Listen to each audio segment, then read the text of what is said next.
안녕하십니까. 벚꽃 대통령의 지광합니다. 우리가 항상 그런 얘기 하거든요. 우리가 앞으로 나가려면요. 두 발로 가야 되잖아요. 두 발, 한 발만 갈 수 있어요? 꽁꽁 뛰면 오래 막 못 가잖아요. 새들도 하늘을 날려면요. 날개 하나 가지고 날 수가 없어요. 날개 둘을 가지고 이렇게 날아가야 되죠. 또 날개가 이게 발육이 양쪽 날개가 다 균형을 잡아야 돼. 그래서 쭉 날아갈 수 있죠. 한쪽 날개만 가지고 한쪽 날개가 강하고 한쪽 날개가 약하면요 가다가 기울어져요 이게. 그러니까 날아가다 사고 나죠. 그런 것처럼 중요한 게 뭐냐면 우리 수행자들, 우리 불자들이 앞으로 나가려면 진짜 두 가지가 아주 필요해요. 그건 뭐냐면 하나는 앞으로 가야 되니까 투철한 신심이에요. 부처님 향해서 일로 전진해 가야 됩니다. 투철한 신심이죠. 그 다음에 앞으로 또 나가려면요. 나가는 과정 가운데 모든 만상이 우린 날아가면 갈수록 어떻게 될까요? 혹은 또 걸어가면 걸어갈수록 상황이 변해요. 그 임기응변이란 말 아시죠? 그죠? 대기방편이라고 그래가지고 불교는 아주 이른바 말하면 임기응변이라고 하는 게 뭐냐면 변화의 순간순간마다 다 잘 이렇게 대응을 하셔야 돼요. 그런 건 지혜의 영역에 해당해요. 그래서 우리가 인생을 살아가다 보면 부처님 믿는 마음으로 일구열심 기도하는 마음으로 신심이 장해야 되고 하나는 또 뭐라 그 상황마다 다 대처해야만 되니까. 근데 부처님 먼저 가보신 분 아니세요, 그죠? 그러니까 부처님 말씀을 왜 공부하는가?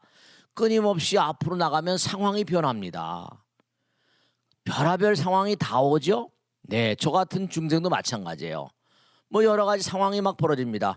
외통수밖에 없으면 이건 버려야 되느냐 무슨 버려야 되냐 취해야 되냐 이럴 땐 참 그 난감해요. 그럴 때 뭐라 순간 저는 그런 생각합니다.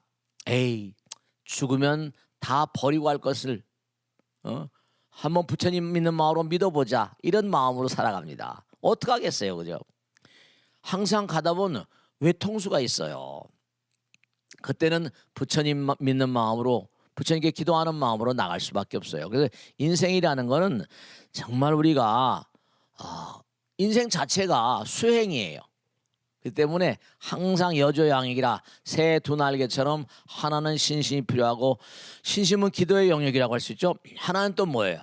몸과 마음을 다해서 열심히 부처님 말씀을 공부하셔야 돼요. 왜냐하면 상황마다 우리는 변하고 있고 변해가고 있거든요. 그래서 이렇게 줌을 통해서 멀리 계신 분들 이렇게 또 만나 뵙고 말씀 나누고 그러는 가운데 많은 시청자 여러분께도 이게 뭔가 지혜가 되고 신심을 고취해서 뭔가 앞으로 나갈 수 있는 그런 텃밭을 닦기 위해서 우리가 이렇게 정성스러운 마음으로 모인 거예요. 오늘 특히 저 마포지옥 보살님들이 많이 모셨다네요. 너무 감사드리고요. 자, 그러면 오늘 누가 먼저 질문하시겠나? 손 들어보세요. 코로나로 인해 사회적 고립과 네. 경제적 피해가 확산하면서 네네. 홍콩 주민들은 자살 위험률이 최고치에 달했다는 기사를 봤는데요. 네네. 홍콩만의 문제가 아니고 전 세계 사람들이 지쳐가고 있습니다. 그렇습니다. 스님, 이 시기를 어떻게 지혜롭게 보내야 할까요? 우리는 몸도 몸과니 이게 병이 나잖아요. 근데 마음도 병이 나고요. 이 지구도 병이 나고요. 나라도 병이 나고요. 사회도 병이 나요. 많은 사람들이 모여있는 사회다 보니까 많은 사람들이 몸에 병이 나면 요즘에 코로나 같은 거 보셔서 아시겠죠? 집단 면역이라고. 많은 사람이 코로나 백신을 맞으니까 이게 다운이 되는 거예요. 근데 이제 제가 하나 스톡데일 패러독스라고 그래가지고 우리가 살아가는데 중요한 점이 하나 있는데 그건 뭐냐면 스톡데일이라고 하는 이 장교가요. 월남전 때 포로가 됐답니다. 포로가 돼가지고 감옥에 이제 사는 거예요. 감옥에 뭐 상당히 오래 몇 년, 한 10년 가까이 있었다고 그럽니다. 이 패러독스란 말은 역설이란 말인데 이 10년 동안 있으면서 자기가 나름대로 머리가 있는 모양이에요. 이 사람이 보니까 난 내일 나갈 거야, 모레 나갈 거야, 급히 나갈 거야, 이제 언제 나가겠지. 계속 희망적인 그런 그 희망적인 마음을 가지고 살다 보니까 어떤 문제관이 두 가지 부류, 몇 가지 부류 나올 수 있는데 그 희망만 가지고 희망 고문이라는 말 하잖아요, 그죠? 희망 고문이라는 그런 말을 쓰는 것처럼 그런 상황에 있다가 보니까 그런 상황에 있던 사람이 너무나 먼 거 아니네. 잘 죽더라는 겁니다. 사망률이 훨씬 높더래요. 그래서 이 사람이 뭔 거 아니? 좋다. 희망을 가지되 자기의 어떤 현실 생활을 정말로 몸과 마음을 다해서 현실 생활은 또 외면해서는 안 된다. 현실과 영원이 함께 가야 된다. 이 날개가 두 개 있어야 되는 것처럼 너무 희망만 가지고 희망 고문에선 이게 가다 보면 내일 나가겠지, 모레 나가겠지, 한 달 내에 나가겠지. 그러다 보면 그게 몸과 마음이 피폐해지고 아주 무서운 그런 그 심리적인 병증이 와서 자살률이 높다는 겁니다. 너무 희망 고문을 하지 마세요. 다만 중요한 건 제가 항상 강조드리는 거잖아요. 그건 뭐냐면 불교는 어떤 종교다? 여러분죠. 불교는 부처님 믿는 종교잖아요. 몸과 마음을 다해서 잠깐만 부처님 말씀을 실천해가는 그런 가운데 체험하는 부처님 세계를 체험하는 종교예요. 등산을 하는데도 꼭대기까지 올라가잖아요. 처음 기슭에서 시작합니다. 저걸 언제다가 한참 가다 보면 중턱에 왔어요. 힘들지만 뭐라 계속 가다 보면 정상이 점점 보이는 거거든요. 즐거움이 확 밀려옵니다. 그러니까 현실 세계 가운데 자기가 실천하는 가운데 현실을 이겨나가는 가운데 희망을 가지면 그건 내일이 있는 거예요. 근데 노력도 하지 않고 희망만 가져버리면 이게 몸과 마음을 피폐하게 만듭니다. 그래서 중요한 건 우리가 삶을 도모하면서 잊지 않으셔야 될 게 다른 게 아니라 희망을 가지는 건 좋다. 희망을 가지는 건 좋은데 어디까지나 현실에 바탕한 희망이라 해야 된다. 정말로 제가 그런 노래를 그 전에 한번 듣고 그 참 많은 사람에게 뭔가 해제되겠다. 그런 거 있잖아요. 산호라면 언젠가는 뭐 밝은 날이 오겠지. 또 흐린 날도 뭐라 때가 되면 뭐라 뭔가 어둠이 걷어지잖아요. 그러니까 뭔가 희망을 가지되 현실을 의미롭게 나름대로 차근차근 살아가는 가운데 그런 가운데 부처님과 뭔가 보이지 않는 세계 하늘에 도심이 있다는 걸 잊지 마세요. 아무런 그런 노력도 안 하고 희망만 가지면 그 병듭니다. 안 돼요. 그러니까 항상 기도하는 마음으로 부처님 말씀 연마하는 마음으로 그렇게 나가셔야 돼요. 아시겠죠? 자, 오늘 거기까지 이 질문에 대해서는 대답을 드리고 다음 질문 받겠습니다. 고맙습니다. 누구 하실까? 네. 안녕하세요, 스님. 네. 52기 박자혜선입니다. 전 세계적으로 농수산물 가격이 오르면서 식량위기다, 식량도 무기화하고 있다라는 우려가 커지고 있습니다. 스님, 우리나라 식량 자급률이 낮은 편이라서 걱정이 되는데요. 큰 스님의 고견을 듣고 싶습니다. 지금 이 식량 위기라는 거는 이게 참 문제가 있는 게 그 양곡들, 이른바 식물들, 벼나 보리나 밀이나 이런 것들이 전 세계적으로 생태 환경이 바뀌고 있어요. 왜냐하면 대표적으로 많이 들으셨잖아요, 그죠? 지구가 점점 뜨거워지고 있어요. 그건 잘 아시잖아요, 그죠? 왜냐하면 인구가 사실 너무 많아요. 80억이 됐거든요. 과거에 제가 자주 말씀드렸죠. 제가 초등학교 다닐 땐 시험 문제 현재 지구의 인구는 28억이라고 썼던 기억이 나요. 그 다음에 중학교 때는 뭐 35억인가 됐고 36억 됐다가 지금은 80억이거든요. 지구온난화가 피할 수 없는 상황이에요. 지구가 뜨거워지면 된다? 모든 식물들은 생태 적응 온도가 있어요. 사람도 30도 오브 아닙니까? 이게 30도 오브면 작은 온도가 아닌데요. 우리가 침대 같은 것도 매트 같은 거 보면 보통 평상시에는 한 37, 8도 이렇게 해놓으면 충분히 살 수 있는데 이게 그걸 달굴 내도 다 전기라거나 전부가 다 이게 온도가 높아지거든요. 그러니까 이게 상당히 심각한 문제예요. 그러니까 아주 문제가 되는 게 이른바 밀이나 보리나 쌀이나 생태 적응 온도가 높아지고 있고 거기다 벌들도 곤충도 다 높아지고 있고 그러니까 지난번에 벌이 몇십만 마리가 죽었다는 거 아닙니까? 그럼 우리 같이 죽는 거예요. 아니 벌과 모든 식물들은 꽃을 피우잖아요. 꽃을 피워가지고 향기를 뿜거든요. 그 향기 일종의 방사능이랍니다. 그래서 벌과 나비가 쫙 알고 쫙 날아온답니다. 근데 이게 벌과 나비가 날아가는 이른바 식물들이 꽃을 안 피우고 죽어버리니까 우리가 먹고 살기가 어려워요. 그러니까 전 세계적으로 지금도 식량난 때문에 이게 문제가 많아요. 문제가 많습니다. 그래서 참 이게 작은 문제가 아니기 때문에 그 식량도 그러니까 식량 안보라고 그래요. 자기 나라 식량, 과거에 식량을 생산해서 많이 팔던 그런 나라들도 뭔가 이게 문제가 있고 해서 안 파는 거예요. 우리나라 같은 자금률이 현저히 떨어집니다. 그러니까 지구 온도가 이제 뭐냐면 1.5도만 높아가면 이건 그 다음에 뭔가 아니 10년, 20년 내로 큰 격변이 옵니다. 그러니까 일론 머스크가 화성가 살아야 된다, 뭐 달나라가 살아야 된다 그러면서 꼭 얘기하는 게 지구가 온난화되고 문제가 심각하다는 거 아닙니까? 2030년에 화성에 100만을 이주시키겠다는데 작은 문제가 아닙니다. 그래서 지금 그렇게 되면 어떻게 되는 거 아니?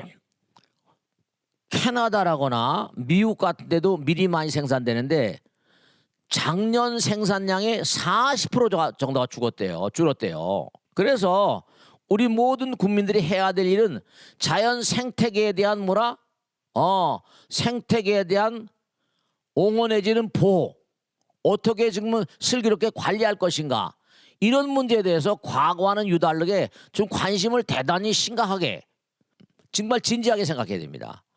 거기다가 또 정말 웃기는 것이 이거 생태가 변하니까 저기 뭡니까 북극이나 이런 데 살던 무슨 이런 데 살던 이런 새들 철새들이 와가지고 너무나 기가 막힌 게 도로 가질 않아요. 살만하니까 그 먼 거리를 날아가야 되는데 날아가기 싫다 이겁니다. 우리나라에 지금 생태가 변하는 가운데 대단히 심각한 게 뭐냐면 조류 생태가 변합니다. 조류 생태가 새들이 좀 이방의 새들, 저 다른 나라의 새들이 수십만 마리씩 날아온다는 거예요. 그 대표적인 가마우지인데요. 지금 80만 마리 웃기는 거죠. 저 북극, 저 알래스카니 이런 데서 날아와가지고 안 가는데 이 새들이 수도 없이 많은데 우리나라 양식장을 아주 쑥밭을 만들합니다. 무슨 넙치라거나 가재미 완전히 쑥밭을 만들어가지고 양식업자들이 죽으려고 그래요. 그러니까 우리가 자연 생태계에 대해서 관심을 가지고 국민 전체가 그런 노력을 기울여야 됩니다. 그렇지 않고선 이게 상당히 심각한 문제가 될 것이고 우리들은 항상 그러거든요. 눈앞에 닥쳐야 보거든요. 미리 유비무환인데 그걸 생각을 못해요. 그러니까 그런 걸 좀 유념하시고 자연 생태계에 대한 관심, 또 건강에 대한 관심, 그런 관심을 좀 가지시고 뭔가 새로운 차원으로의 어떤 생활 습관을 뭔가 양성하는 게 굉장히 필요하겠다, 그런 마음을 갖습니다. 자, 이 정도로 해두고 다음 질문 받겠습니다. 고맙습니다. 누구 하실까? 네. 우리 사람들은 사회활동을 하며 살고 있는데요. 네. 어느 직장이든 또는 어느 모임이든 유난히 까다로우신 분이 계신 것 같아요. 같이 일해야 하는 입장에서 참 피곤해 하시는데요. 그런 분들과 어떻게 화합하고 배려하며 살아야 할지 스님의 지혜를 듣겠습니다. 네, 고맙습니다. 좋은 질문이세요. 네, 참 묘한 게 사람들이 얼마만 모이게 돼도 금방 패가 갈라지잖아요. 거기도 뭔가 앞장서서 가는 누구한테 줄 선다든지 다 있습니다. 근데 참 제가 보면은 탁월한 인물들은 뭔가 사람들 인간관계에서도 뭔가 좀 탁월한 면이 있어요. 인간관계에서도 같이 다 사랑의 마음으로 어울리면 참 좋죠, 그죠? 근데 가시처럼 콕콕 찔르기도 하고 여러 가지 그런 문제를 일으키는 분들이 계세요. 안타깝죠. 그러려니 하고 넘어가는 거예요. 어떻게 싸워요? 일일이 싸웁니까? 싸울 수 없잖아요. 그러니까 이렇게 얘기하면 좀 어려운 얘기인지 모르겠지만 남편이 막 뭐라고 할 땐요, 남편 말을 여보 내가 잘못했어 이러면 이건 A급입니다. 근데 B학점은 그냥 침묵을 지키는 것도 좋습니다. 근데 또 F학점은 뭐냐? 당신이 뭘 잘났다고 그래. 이런 싸움이죠. 전쟁입니다. 그러지 말고 세상은 항상 사람이 마음 생각이라는 건 끊임없이 변하는 것이기 때문에 여러분들이 뭔가 그렇게 또 넘어가게 되면 또 뭔가 그 나름대로 말이죠. 그래서 제가 말씀드린 건 파리가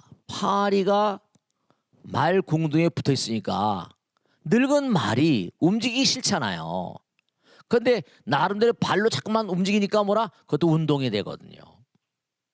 나로 하여금 내 마음을 아프게 하는 파리가 붙어 있다 그러면 그 파리가 붙어 있으니까 나를 자극하니까 그만큼 또 내가 뭔가 아드레날린이 나온다든지 신경질을 부리면서도 또 살아가야 되는 거거든요. 그러니까 부처님 말씀 그대로 고통이야. 누가 나를 고통스럽게 한다. 고통을 고통으로 한 자는 내일 인문에 막힌다고 그랬거든요. 그러니까 꼭 당부드리겠는데 누가 나를 괴롭히는 사람이 있으면 그런가 보다. 아유 잘못합니다. 잘못했습니다. 그거 뭐 잘못했다고 한마디 하면 혀가 부러집니까? 이가 깨집니까? 다리가 부러집니까? 그냥 그러면 그러려니 하고 뭔가 살아가는 거 그런 것들도 뭔가 삶의 어떤 슬기고 지혜가 아닌가 그런 생각을 하는 거죠. 이 세상을 살다 보면 우리가 완전자가 아니기 때문에 제가 하나 마지막으로 말씀드리면 내가 사람들을 대하는 인간 누굽니까? 한스 카로자인가 유명한 철학자. Life is a meeting. 인생은 만남이라는 겁니다. 부처님께도 뭐라고 했어요? 인연이란 말. 나는 인연을 보았다. 우주만상이 다 인연이에요. 눈으로 보이는 모든 세계는 인연입니다. 그러니까 좋은 인연도 있고 그릇된 인연도 있고 그렇습니다. 근데 그릇된 인연이라고 내가 자꾸 멀리하면요 점점 이게 악화돼요. 그러니까 내 마음에 거슬리라도 그저 말엉덩이에 파리처럼 붙어가지고 나를 잠깐만 자극시키는데 저것도 뭐 나에게 도움이 되고 업장 소멸되겠지 그렇게 생각하시면 뭔가 삶을 살아가신데 어떤 훌륭한 슬기가 아닌가. 부처님 말씀에도 우리가 사는 삶은요 전부가 다 만남 가운데 좋은 만남은 전생에 내가 공덕을 줬으니까 좋은 만남이 되는 것이고 또 뭔가 아니 뭔가 여러 가지로 어려움이 오는 건 내가 전생에 뭔가 그 사람에게 마음을 아프겠구나. 여기 그러니까 그런 게 전부 다 나에게 원망과 불평으로 돌아오는 거거든요. 우리가 살다 보면 투덜투덜 되잖아요. 그죠? 투덜투덜 되면 그 사람도 전부 다 불편하잖아요. 제가 마지막으로 말씀드리겠는데요. 이 우주에는 인과는 역연합니다. 내가 항상 괴로움을 당하는 건 지은 대로 받는 것이니까 어떤 그런 그 사람을 만난다 하더라도 그러려니 하세요. 이 또한 뭐라 지나가리라 아시겠죠? 그래서 이와 같은 어떤 어려운 상황들도 잘 그렇게 새기면은 영양제가 된다. 여러분들이 좋은 영양제를 드실 생각하지 마시고 그런 어려움을 이겨내는 그런 마음자리가 바로 좋은 영양제, 마음의 영양제가 될 거다 생각하시고 잘 이어나가실 당부드립니다. 자, 오늘도 함께해 주신 여러분들 정말 감사히 고맙습니다. 또 마포에서 오신 여러분들 정말 감사드립니다. 대단히 감사합니다. 마치겠습니다. 고맙습니다. 네.